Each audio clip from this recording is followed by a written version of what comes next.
Hey guys, checking in a little bit later, so I apologize for that for those of you guys in America. I know it's like super late, but I was just going to take a walk through the park and just kind of talk a little bit about um, at least kind of my, what I've been involved in the last 2 weeks, which has been kind of diversifying into a lot of different smart contracts, which, like I've been documenting everything on a spreadsheet, no spreadsheet today, but the, diversifying is turned into, on average, is kind of what I'm finding is about a quarter ETH a day in payouts, which is kind of what I was looking for. It was like something that would have like a little bit of stability like that in this space, because if you're in, maybe just a few of them, and if those ones aren't doing well at the time, I think you're seeing a lot of people that are starting to get out of the contracts at that point. And I think they're still really new. The big two that I've been earning the most with currently right now have been CG Now and the Gandhi contract. So those two have been profitable for me, and those ones are two, I think they have a lot of potential. I think like Gandhi just came down after being up at like 180, came all the way down to like 115, 110, somewhere in that range. But I'm really encouraged by the adoption that's happened in India. And so I think the CG Now is a great one for the American-speaking market, and part of that is because of all of the kind of YouTube ambassador people that he has involved with the program he's building there. There was an interesting stats page that was added to the website that shows the token holder. So like I'm currently 7th with 4,000, and I think some of those are some interesting, like I think you're seeing more like data and analytics that can be produced by these websites, and so like that's going to be like you're seeing with Proof of Tron James, like he's basically getting the same developers that put the POW3D.EU website that has all of those different kind of metrics like on their website. You'll start to see those get added more to some of the smart contract space.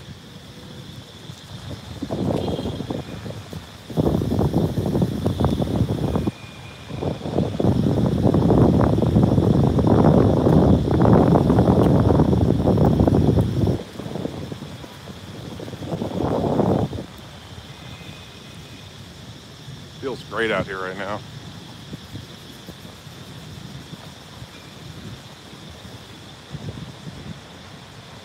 Wi-Fi was doing pretty good on my last stream out here in the park, so there's a good signal out here.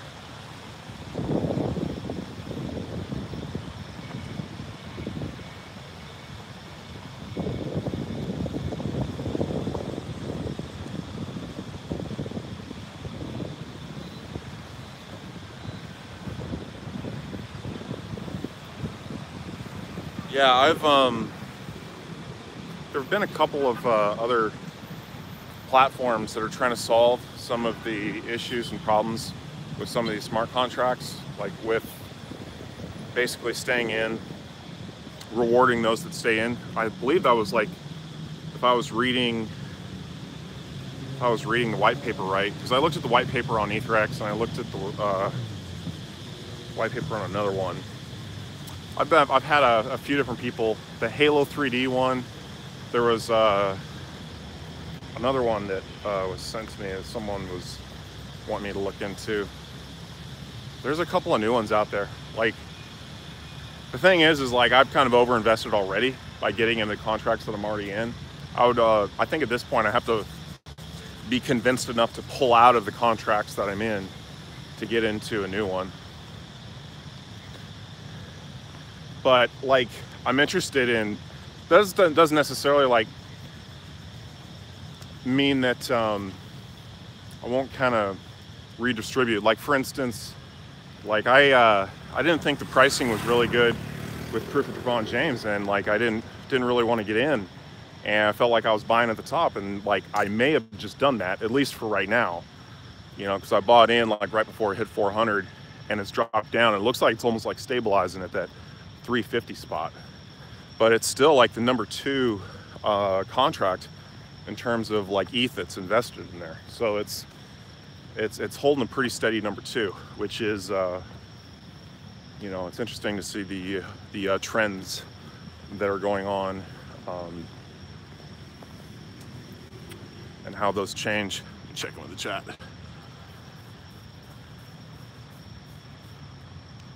Have you ever lived in Manila, and if so, should you take the promotion? Yeah, I would. If you're making $120,000 a year in Manila, I mean, I'm going there next month, and I'm going to like a retreat that's like an hour north of there, up in the mountains, and I'm really looking forward to that.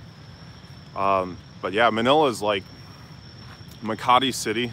It was a really interesting part. I guess it's like just south of Manila. It's like part of Manila, but that's where kind of like I believe it was like the central business district was located, and there's also a bunch of other cool places in that area. But the Philippines has a little bit of an interesting advantage because they're the best English speaking place, like outside of like Singapore in Asia, I would say. Perhaps you know, Malaysia might be like a number 2, but it's very mixed in Malaysia. It's like, you know, it's Hindi, it's you know, it's Mandarin, it's Bahasa. Bahasa is the main one, which is what they speak in Indonesia. English, so it's really mixed there. Bahasa is the main one though.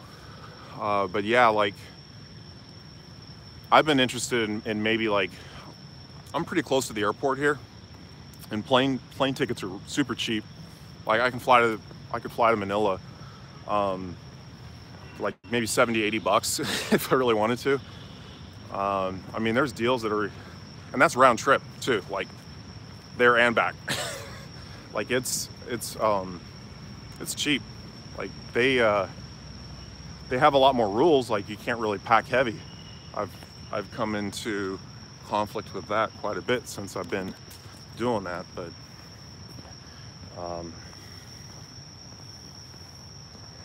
now I'm not really traveling with weight anymore, so I can travel light. Before I was just moving. What's going on, face?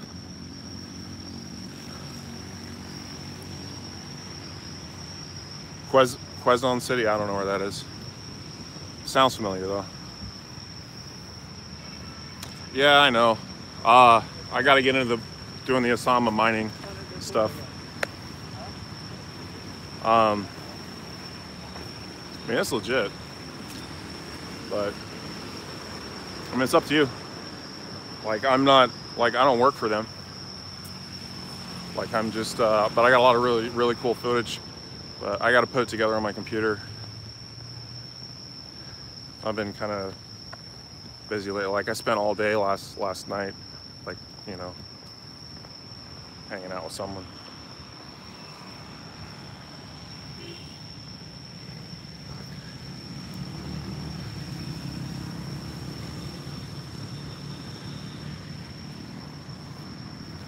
I don't know where I'm going, but I want to get something to eat.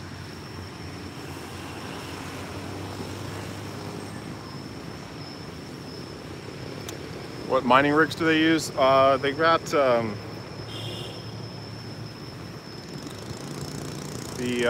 believe it's like the ant miners, which are like the box ones. They have a lot of those, but they had like these smaller ones. that I thought were kind of interesting that mine like different altcoins. They didn't have as many of those, but there was like, oh shit, crossing the street. They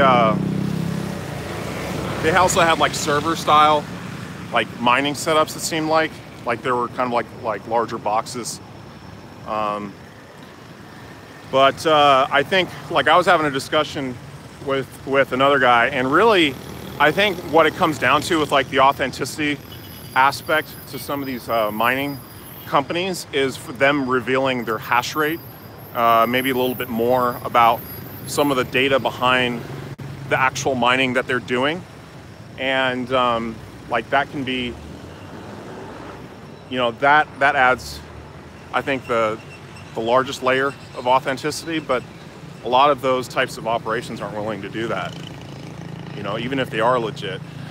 So, and part of that is I can kind of see as like a competitive advantage if you were competing against like another mining operation that was wanting to know what you were doing. Because I know that the few that I've visited, I mean, some of it's regulatory, like, you know, they don't want a governmental, you know, agency knowing too much and rating them or, you know, coming down on them somehow.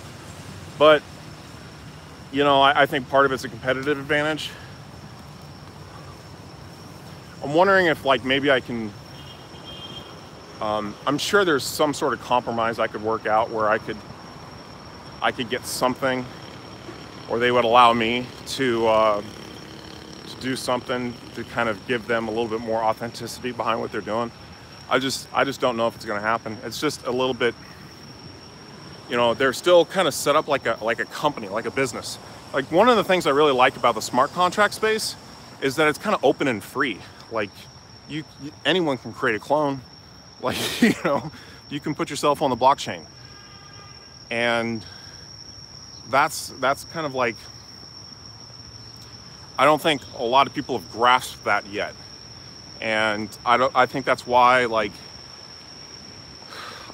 there's a lot of potential in the smart contract space. Right now, everything's been going down. Like, I just did the volumes today. The volumes are going down. The balances are going down.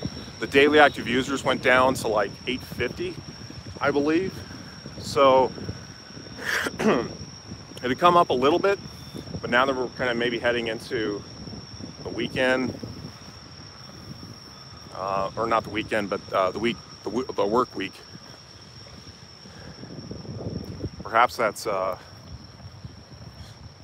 having an effect.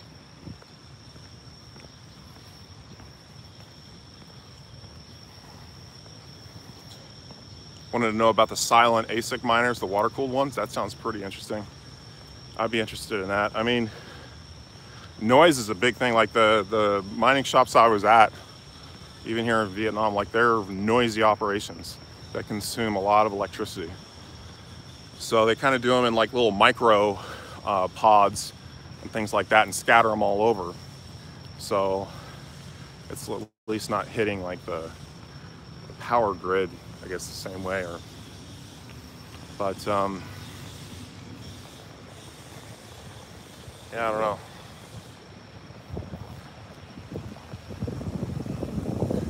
It's an energy intensive process that, you know, can be probably,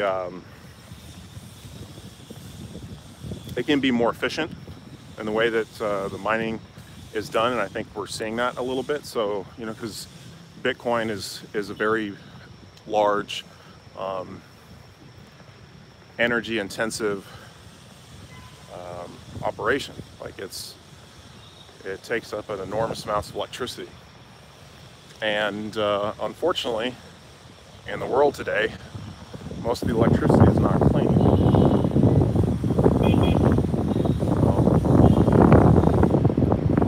So you have something that's probably going to need to change in the coming decades, at least get a little bit more further adoption, perhaps, and things that aren't doing that. But I think the thing it really comes down to is the financial incentive. you know, and that's what's ultimately gonna is gonna be where the market goes. What time is it? I think it's like 1. It's like 1 o'clock. It's nice out today.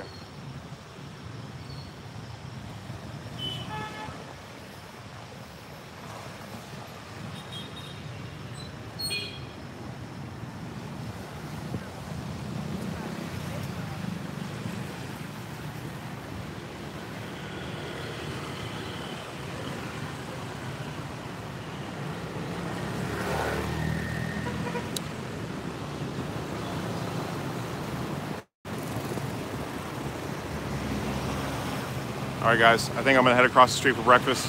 Appreciate you guys staying on. Catch you guys on the next one.